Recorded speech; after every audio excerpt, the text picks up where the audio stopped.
Okay, so good morning, no? So our topic for today is about business loans and consumer loans. Okay. Okay, and so these are the objectives that we need to attain at the end of our lesson. So the first one is to illustrate business and consumer loans. Number two, distinguish between business and consumer loans. Number three is solve problems on business and consumer loans, which is about amortization and mortgage. So these are the definition of terms you need to be familiar with when dealing with business and consumer loan. So the definition of business loan is that it is the money lent specifically for a business purpose. It may be used to start a business or to have a business expansion. Basically, business loan, the sole purpose of acquiring or applying for a business loan is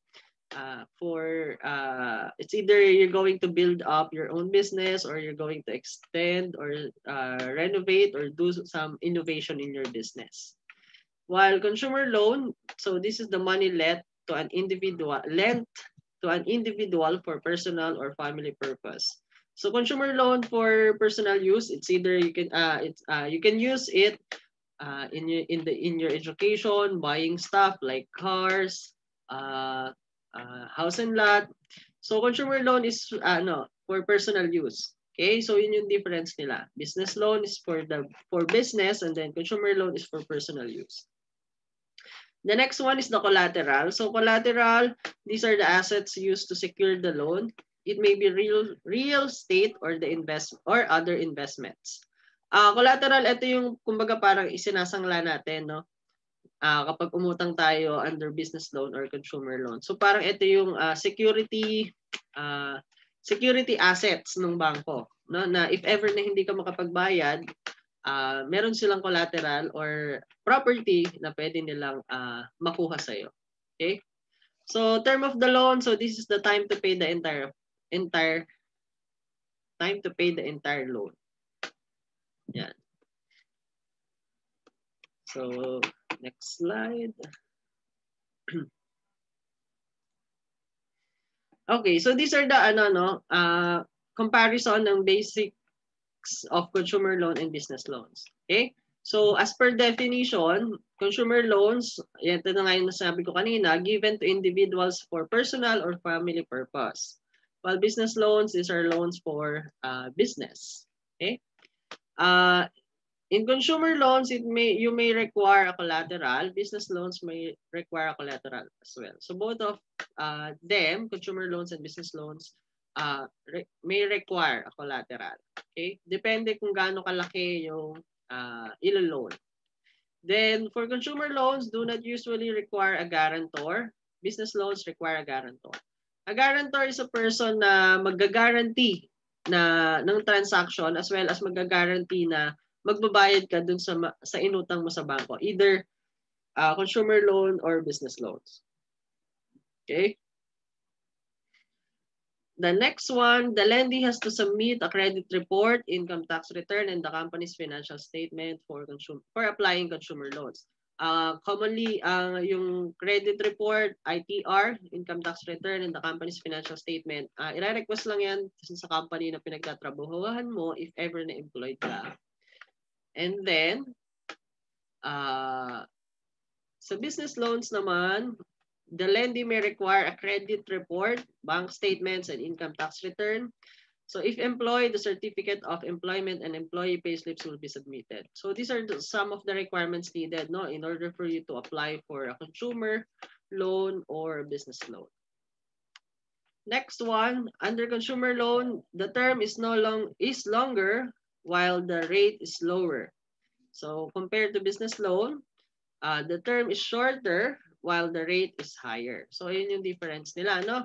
So meron silang similarities and differences, no? In terms of let's say for example dun sa requirements, almost the same sila, no? Pansinin natin.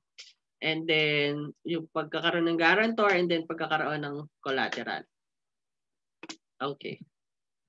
Ayan. So for this quick assessment, ayan. So you are going to identify whether the scenario or the situation given is under consumer loan or business loan. Kindly type in your answer in our chat box later on. No? Okay, so number one, Mr. Arillagas plans to have a barber shop. He wants to borrow some money from the bank in order for him to buy the equipment and furniture for the shop. Kindly identify whether it is a consumer loan or a business loan that Mr. Arillagas plans uh, to have.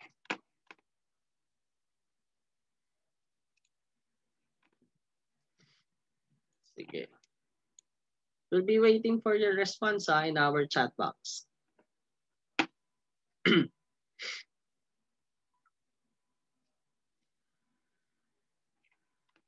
Okay. Ayan. So, tingnan natin. Most of you answered business loan. Check natin. Okay. So, yeah, business loan because the sole purpose of Mr. Arillagas is to have a barber shop. Okay? So, barber shop, hindi naman yung pang personal use, no? So, syempre, pang business yon.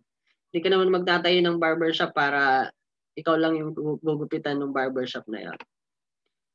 Ayan. So, next, Mr. and Mrs. Haling wants to borrow money from the bank to finance the college education of their son. Is this a consumer loan or a business loan?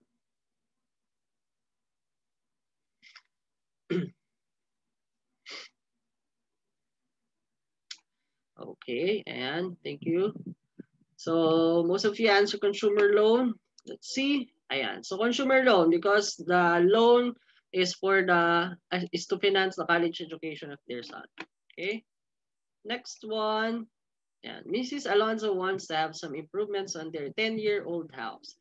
She wants to build a new room for their 13-year-old son. She will borrow some money from the bank to finance this plan.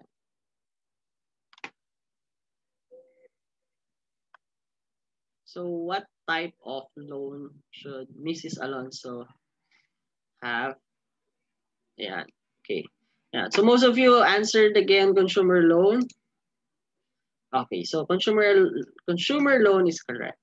Okay, because the sole purpose of Mrs. Alonso in applying for the loan is to renovate her house, no? Okay.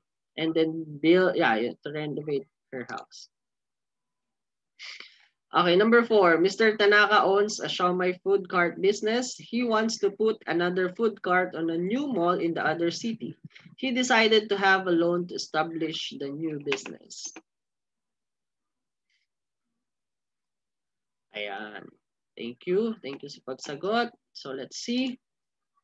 Business loan. Okay, the sole purpose is to put another food cart, Xiaomi food cart business on a new mall in the other city. Next, Kiko has a computer shop. He owns 10 computers. He decided to borrow some money from the bank to buy 20 more computer units.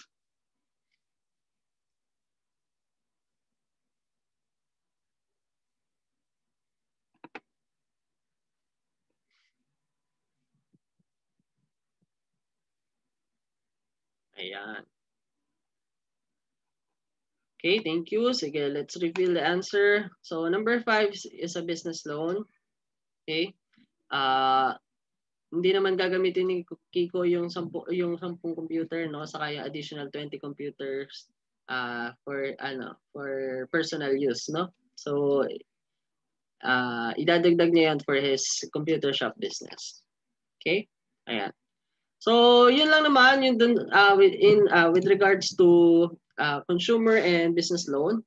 So basically, no, repeat ko lang, business loan, you need to apply for a business loan if your sole purpose is for putting up a new business or making innovation or add-ups on your business. While consumer loan is for personal or family use, no? So may mga certain requirements na kinakailangan and then merong mga certain collaterals and guarantors na kailangan. Depende kung gaano kalaki or Depende dun sa amount na hihiramin mo. Ayan. So, since we're done with consumer and business loan, let's move on to the next topic, which is about solving real-life scenarios involving business loans and consumer loans, specifically about amortization and mortgage. Okay? Ito yung dalawang common types of problem under business and consumer loans, no? Amortization and mortgage. Okay? Okay, so these are the definition of terms you need to be familiar with. Amortization method, so method of paying a loan, the principal and interest. So on installment basis, usually of equal amounts at regular intervals. Mortgage, so it's a business loan or consumer loan that is secured with a collateral. Okay, so ito sa definition of terms. So this is the a loan secured by a collateral that the borrower is obliged to pay at specified terms. So collaterals, nabanggit ko na kanina, collaterals are assets that can secure a loan. Okay? Commonly sa collaterals, yung kinukuha nila is real estate, no? Kung bahay, kung lupa, kung bahay at lupa, depende. Next one is the chattel mortgage. So it's a mortgage on a movable property. So sample chattel mortgage is sasakyan. Pwede din maging collateral yung hindi pa lang maging collateral. Pwedeng maging mortgage yung sasakyan. Next one is the outstanding balance. So this is the any remaining debt at a specified time. Okay? Ayan. So ano pa ba? Kalimutan pa ba ako? Ayan, wala na. So these are the terms, no, you need to be familiar with. So let's move on to examples about amortization and mortgage. So example number 1. Mrs. Garcia borrowed 1 million pesos for the expansion of her business. The effective rate of interest is 7%. The loan is to be repaid in full after 1 year. How much is to be paid after 1 year? So the unknown here is the future value, and the given is the principal amount, which is 1 million pesos. Okay. The effective rate or the rate of interest is 7%. The loan is to be repaid in full after 1 year. Okay. So how much to be paid after 1 year? So our principal amount, 1 million, interest rate. The value of our N, the value of our N is 1 since it is good for 1 full year.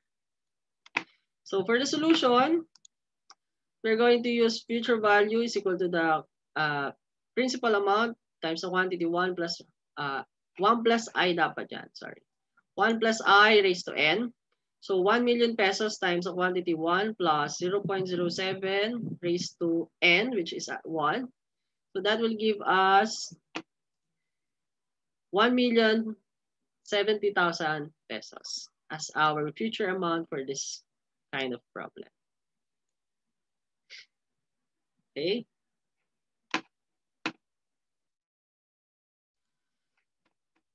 Let's move on to example number 2.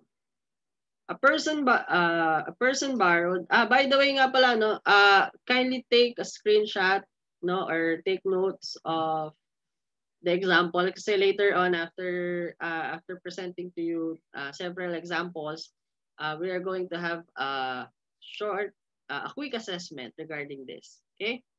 So example number 2, a person borrowed 1,200,000 pesos for the purchase of a car. If his monthly payment is 31,000 pesos on a 5-year mortgage, find the total amount of interest. So this kind of problem is a chattel mortgage, no? Kasi movable yung ating property. So the unknown here is the total amount of interest.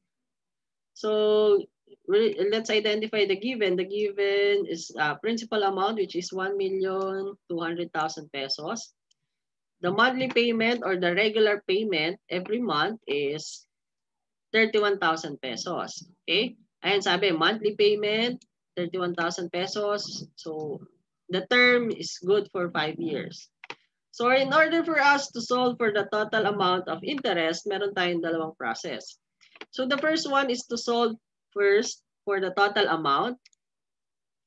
Yan, which can be solved using the monthly payment times number of payments per year times length of mortgage. Okay?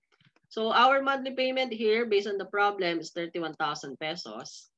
And then our number of payments per year is 12 kasi monthly yung pagbabayad eh. So monthly, so 1 year is equivalent to 12 months. So length of mortgage, that is good for 5 years. So just multiply everything, get the product, and that will give us 1,860,000 pesos as the total amount. Then after getting the total amount, we are now going to solve for the total amount of interest or the total interest. So in order for us to get that total amount minus the amount of mortgage, so the total amount based on our computation a while ago, that is 1,860,000 pesos minus the amount of mortgage which is given here, the principal amount. So that will give you 1,200,000 pesos and then subtract. So our total interest for this problem is 660,000 pesos. Okay. Ayan. Next, example number 3. If a house is sold for 3 million pesos and the bank requires 20% down payment, find the amount of the mortgage. So we are looking for the amount of mortgage. So we are going to identify the given cash price. Or the principal amount is 3 million pesos. Huwag kayong malito dun sa mga terms, no? Pare-parehas lang yan. Kakaiba lang yan. Depende sa topic, depende sa kind of problem. Okay? And then, what else do we need to have? The down payment, the interest. So that is 20%. So DP rate or down payment rate is 20% or 0.20. So meron ulit tayong dalawang process in order for us to solve for the amount of mortgage. So the first one is to solve for the down payment first. Magkano yung dinown? So in order for us to solve for the down payment, that is the product of cash price and the down payment rate. So that's 3 million pesos. Kuhanin lang natin yung 20% noon. So ang down payment natin ay 600,000 pesos. Now, to solve for the amount of mortgage, ayan. Amount of mortgage is equal to the cash price or the principal amount minus the down payment. So 3 million pesos, which is our principal amount or cash price, minus the down payment. Kanina, na-solve na natin yan, which is 600,000 pesos. So subtract them, that will give us 2,400,000 pesos as the amount of mortgage for this problem.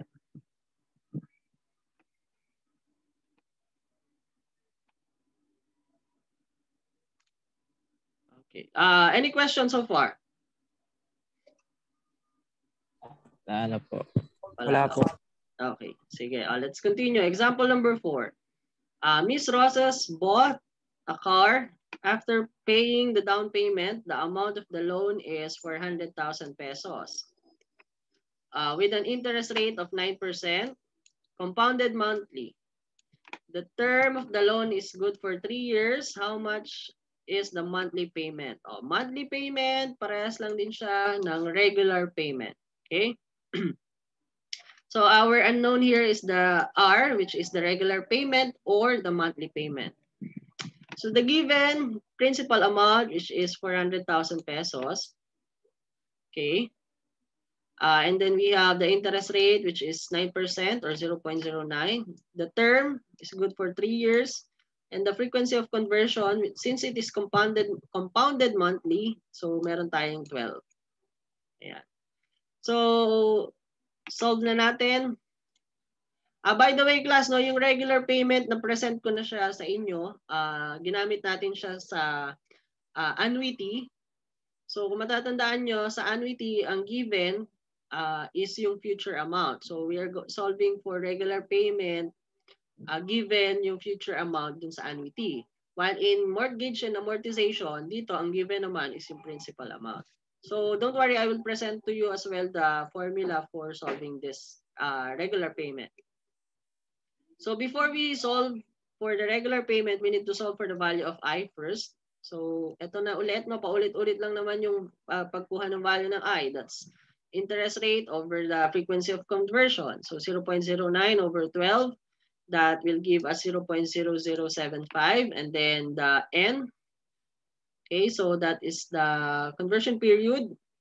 12 times 3, frequency of conversion times 3. So N is equal to 36. Then to solve for the regular payment, this is the formula, no? So regular payment is equivalent to the principal amount all over 1 minus the quantity 1 plus I raised to negative N all over I. Now, since we identified already all the given for the variables, or all the values for the variables, we're going to substitute now for 100,000 pesos, which is the principal amount. Then 1 minus the quantity 1 plus the value of our I is 0.075. Then the value of our conversion period is 36 since it's negative N. So gawin lang natin siya negative 36. All over 0.075. And then using your scientific calculator, solve nyo to, then that will give us a regular payment of 12,719 pesos and 89 cents. Okay. Ayan. Now, for our example number 5, hindi naman medyo special, no? Kasi may case na under mortgage and amortization, which is we are looking for outstanding balance. So kanina, ito na yung nabanggit ko na outstanding balance na yung babayaran mo pa. Sige, i-ano na lang natin. So we use the BK to denote the outstanding balance after K payments. Yung K dito na tinatawag or yung K payments na sinasabi dito is kung ilang buwan ka na nakabayad. And then we are going to solve for the outstanding balance using those data, okay? Those given, okay? Ayan. Sige, ilagay natin sa example para mas maintindihan. By the way, this is the formula, no, for solving the outstanding balance. Ayan. Okay, to solve for outstanding balance, example number 5, Mrs. C borrowed some money from a bank that offers an interest rate of 12% compounded monthly. His monthly amortization for 5 years is 11,122 pesos and 22 cents. How much is her outstanding balance after the 12 payment? Now, the unknown here is the outstanding balance since ayun na, tinanong, how much is her outstanding balance? Then, after the 12 payment. So, basically, we are looking after the 12 payment. So, outstanding balance of the 12 payment. So, given regular payment, ito yung monthly niya, di ba? Yung 11,122 pesos and 22 cents. Regular payment or monthly payment, parehas lang. Interest rate is 12%. So that's the value of our R. Then the term is good for 5 years. Then compounded monthly, since it's compounded monthly, meron tayong frequency of conversion na 12. Then the value of K is the 12th payment, no? After the 12th payment, ilang beses ka na nakakabayad, no? So first, second, third, up to 12th payment, yun yung value ng K natin. Okay, kung ano yung hinahanap na pang ilang payment, yun yung value ng K. Yun lang yung tatandaan natin lagi. Okay? Ayan. So again, we are going to solve for I and then the N. So the value of our I is 0.01. The value of our N is 60.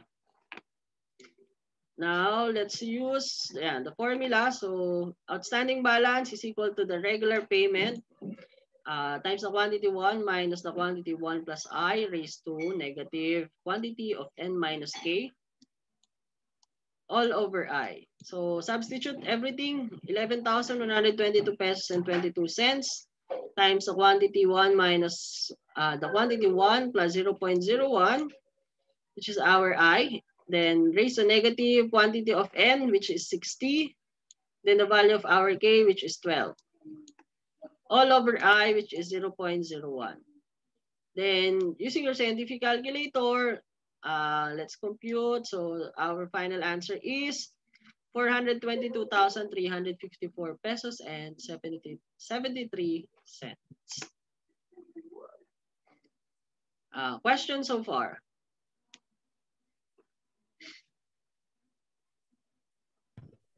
Ano po? Wala na po. Okay. Kung walang question, sige, let's move to the quick assessment. Sige. Bago tayo mag-proceed sa quick assessment, since matatapos yung time natin, end ko yung meeting, then magsasend ako ng another link. Kasi di ba sa Zoom, every 40 minutes yung nangyayari din sa aking account. Hindi siya magtuloy-tuloy na more than an hour. So, ayun. Stop sharing muna ako. I'll end the meeting, then I'll send to you the new link, and then mag-join tayo for the quick assessment, and then for the discussion of the remaining activities na kagagawin nyo sa subject. Okay?